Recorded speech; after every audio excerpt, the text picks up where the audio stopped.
자, 실전학습 2회 첫 번째 지문, 철학 지문이긴 한데, 인문. 그렇게 어려운 지문은 아닙니다. 자, 그럼 한번 보도록 하겠습니다.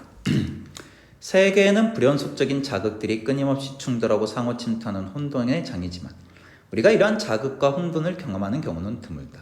그러니까 삶이 막 혼돈스럽고 뭔가 이런 사람은 없죠. 우리는 견고한 질서를 갖춘 일상세계를 위협하는 것들을 감각하지 않아야 삶을 유지할 수 있기 때문이다. 그래서 인간은 삶을 지속하기 위해 변화하는 것을 고정된 것으로 동체를 부동체로 바꿔 수용한다. 베르그송은 이러한 태도를 낳는 정신의 성향을 가리켜 삶의 주의라고 표현한다. 자, 핵심 개념이니까 좀 다른 색으로 삶의 주의. 자, 주의란 분산된 정신을 한데 모아 균형을 제공하는 것으로 삶의 주의는 환경에 적응하고자 정신을 집중하여 신체에 유입된 정보를 토대로 적절한 행위를 선택하는 경향이다. 굉장히 말은 추상적인데 그렇게 어려운 얘기는 아닙니다.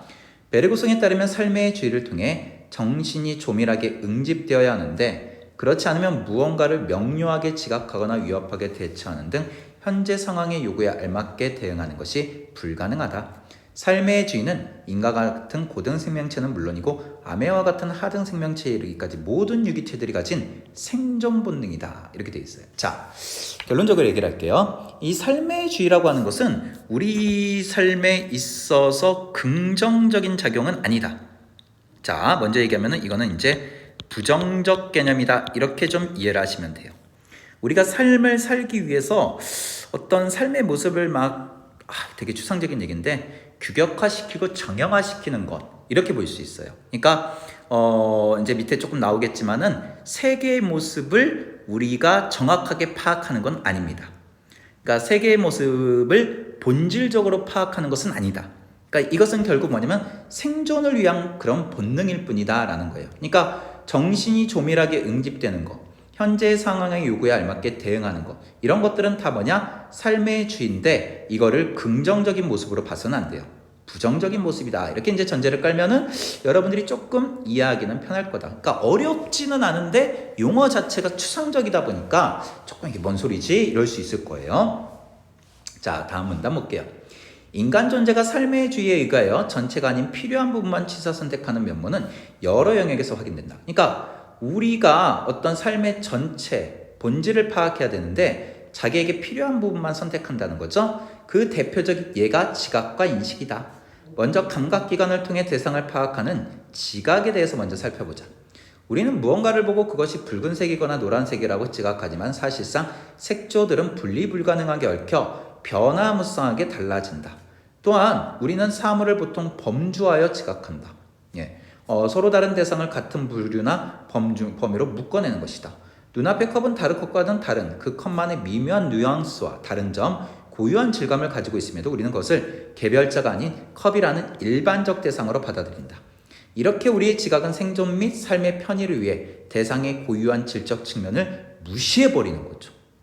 그러니까 지금 삶의 주의라고 하는 것은 지각과 인식에서 발견이 되는 것들인데 결국 우리는 우리의 편의를 위해서 모든 것을 그냥 일반화시켜버리고 그냥 범주화시켜버리면서 그들의 어떤 고유성을 무시해버리는 거예요.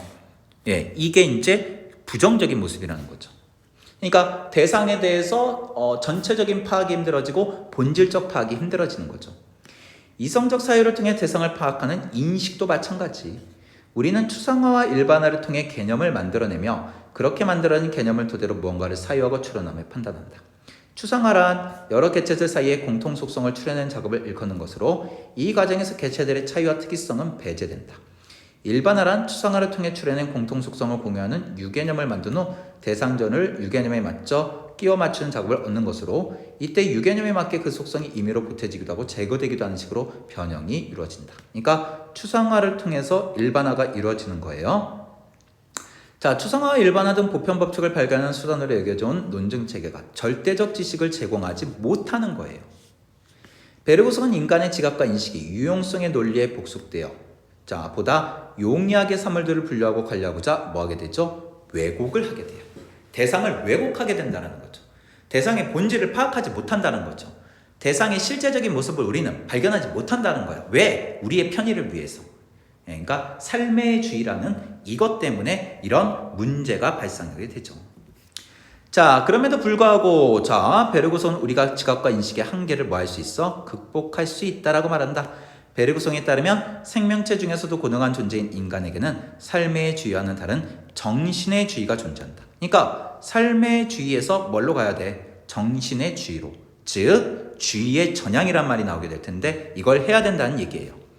우연히 마주친 어떤 대상에 자극받아 부지부식간에 무의식 속으로 침잠하게 되는 경우를 생각해보자. 그때 정신은 쓸모없다는 이유로 억제되어 있던 심층의 기억 더미를 돌면서 묻혀있는 기억을 포착한다. 그 결과 일반화되어 존재하던 대상이 개별자의 모습으로 다가온다. 이때 정신의 주의는 삶의 주의와 대립적이죠. 베르그송은 정신의 주의를 통해 소환되는 기억은 반복을 통해 학습된 기억과는 구분되는 것. 그것은 반복 불가능하고 우발적이며 무용한 기억으로서 자, 과거 경험의 세부 사항들을 보존하고 있는 탁월한 기억이다. 정신의 주의에서 발견되는 기억들은.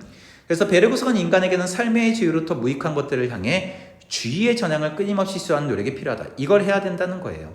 그러니까 삶의 주의에서 정신의 주의로 주의의 전향이 계속 있어야 된다. 특히 그는 주의의 전향을 끊임없이 시도했고 시도해야 할 인물들로 누가 철학자와 예술가를 꼽는다. 적어도 철학과 예술은 삶의 주의로 인한 불충분한 경험적 지각과 인식에 만족하지 않고 현상의 본 모습을 온전히 포착할 수 있다. 우리가 발견하려고 하는 것은 본 모습이야. 삶의 본질. 굉장히 철학적 얘기죠. 밥 먹고 학교 가고 공부하고 이게 삶의 본질은 아니잖아요.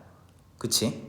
그러니까 우리의 편이죠. 일하고 이런 것들이. 근데 그 안에 숨겨진 어떤 삶의 본질들이 있단 말이죠. 그 본 모습을 포착하는 것은 결국 주의의 전향을 통해서 이루어질 수 있다. 그리고 그 역할을 해야 되는 게 누구다? 철학자와 예술가들이다.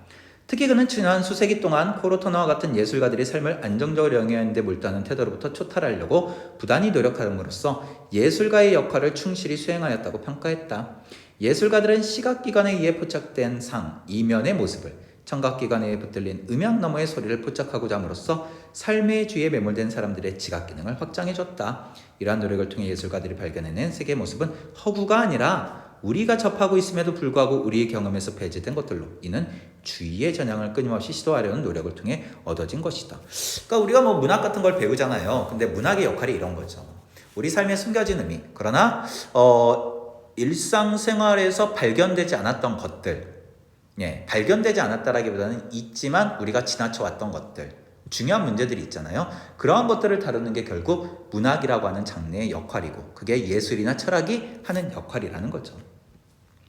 자, 베르그송이 자신의 예술론에서 예술가들은 탁월한 관찰자를 넘어 탁월한 실천자가 되어야 한다라는 것은 주의의 전향을 해야 된다. 이런 얘기를 하고 있는 지문입니다. 그러니까 글의 내용이 되게 추상적이거든요. 글의 내용이 추상적이지만은 여기서 말하고자 하는 점들은 굉장히 분명해요.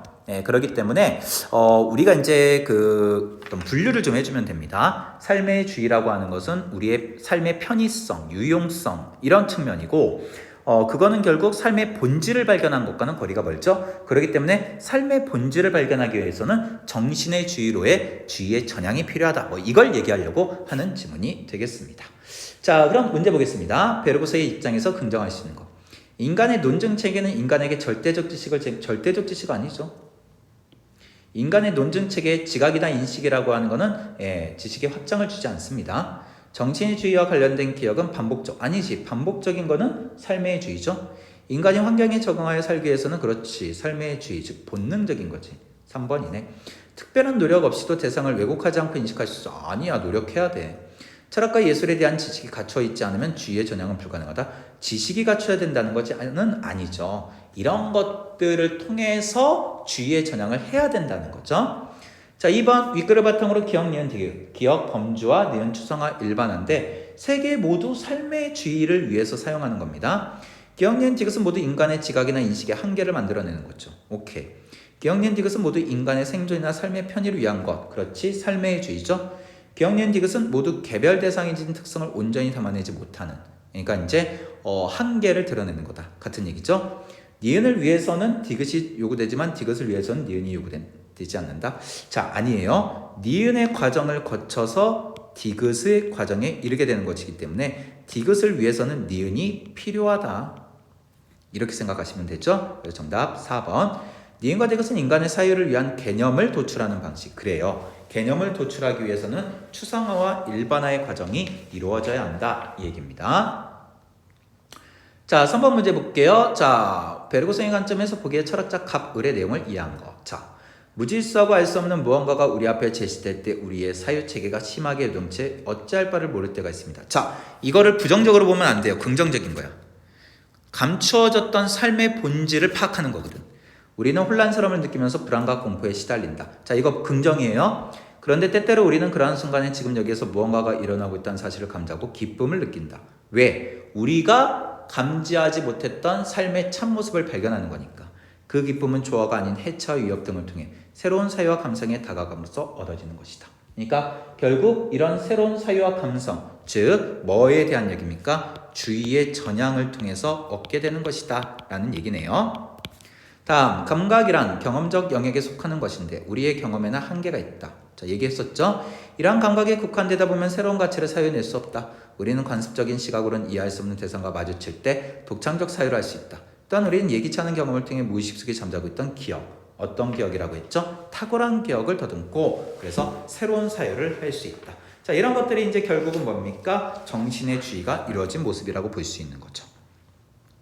자, 그럼 1번. 철학자 갑이 말한 사유체계가 요동치는 상황은 상황의 요구에 알맞게 대응되는 것이 어려운 상황과 상통하는 것. 즉, 상황의 요구에 알맞게 대응하는 것은 삶의 주의인데 이 삶의 주의와는 서로 맞지 않은 그 정신의 주의가 일어나는 상황이죠. 괜찮습니다.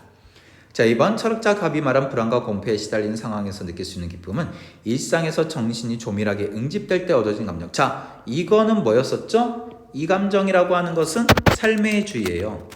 근데 이 감정은 정신의 주의야. 이게 어떻게 유사해? 유사할 수 없죠? 정답 2번이네요. 철학자들이 말한 경험적 영역에 속하는 감각에 국한되어 있는 상황은 유용성에 논리되어 있는 상황, 즉 삶의 주의죠. 철학자들이 말한 관습적 시각으로 이해할 수 없는 대상과 마주치는 것은 주의의 전향. 그렇지. 철학자들이 말한 무의식 속에 잠자고 있던 격은 정신의 주의를 통한 탁월한 기억. 그렇죠. 네, 정답이 2번이 되겠습니다. 자, 4번은 터너라는 예술가를 통해서 우리가 뭘 해야 된다라는 거죠? 얘는 주의의 전향을 해야 된다는 건데, 자, 회화를 통해 교훈적 메시지 전달 안 하려고 했고요. 감동 주려고 했고요. 다음에 뭔가 명암 대비를 통한 역동성 주려고 했고요. 빛이 변하는 양상에 따라서 그 효과 주려고 했습니다. 자, 그럼 1번 볼게요. 작가는 시각기관을 통해 파악한 바다의 풍경을 있는 그대로 묘사하지만은 않았다. 그렇지. 자기 나름대로 뭔가 여기에서 감동을 주고자 얘기를 했었죠. 작가는 삶의 주의와는 다른 정신의 주의. 그렇지. 예술가니까. 작가는 빛의 변화를 통해 고정되어 있지 않고 지속적으로 변하는 동체로서의 자연의 모습. 그렇지. 어두운 색채와 명암 대비를 통해 자연의 서정성을 드러냄으로써 인간의 지각의 한계를 극복하는 게 정신의 주의죠. 작가는 상상력을 가미하여 허구적 이미지를 보여줬다. 개인이 접할 수 없는 세계와 깨닫지 못하고 있는 삶의 의미에 대해서 가르쳐줬다. 자, 요거에 다 틀렸죠. 허구적 의미가 아니라고 했어요. 그 정신의 주의는. 우리가 접하는 것, 우리의 삶과 연관되는 것이고요. 자, 보기에서 뭐 하지 않았다라고 했죠? 교훈을 전달하려고 하지 않았다 이렇게 얘기했어요. 그러니까 가르쳐 주려고 했다. 이거 잘못된 거죠. 정답 5번이 되겠습니다. 자, 5번 A의 의미. 자, 탁월한 실천자라고 되어 있는데, 자, 이 탁월한 실천자라고 하는 것은 우리가 발견하지 못했던 것들, 이런 것들, 삶의 참모습, 이런 것들을 발견하는 주의의 전향이라고 볼 수 있죠. 바로 가겠습니다. 미처 알아차리지 못하고 있던 것을 포착하여 느끼게 해주는 사람. 이런 사람들이 바로 탁월한 실천자라고 볼 수 있으니까 정답은 5번이 되겠습니다. 자, 지문이 어렵진 않아요. 왜냐면 막 세부 정보가 많거나 이런 지문은 아닌데, 여기에서 말하는 이 삶의 주의와 정신의 주의, 주의의 전향, 이런 개념이 무엇을 의미하는지를 명확하게 좀 이해를 하는 것. 그러니까 삶의 주의가 부정이고, 그 다음에 정신의 주의가 긍정이고. 그러니까 우리가 어떤 일상사에 매몰되어 있는 무기력한 삶이 삶의 주의고, 그 다음에 거기에서 어떤 삶의 참모습과 본질을 발견하는 게 정신의 주의. 그러니까 그렇게 주의의 전향을 해야 된다라는 생각을 한다면은 지문이 어렵지 않게 읽히리라고 생각됩니다. 자, 여기까지 하겠습니다.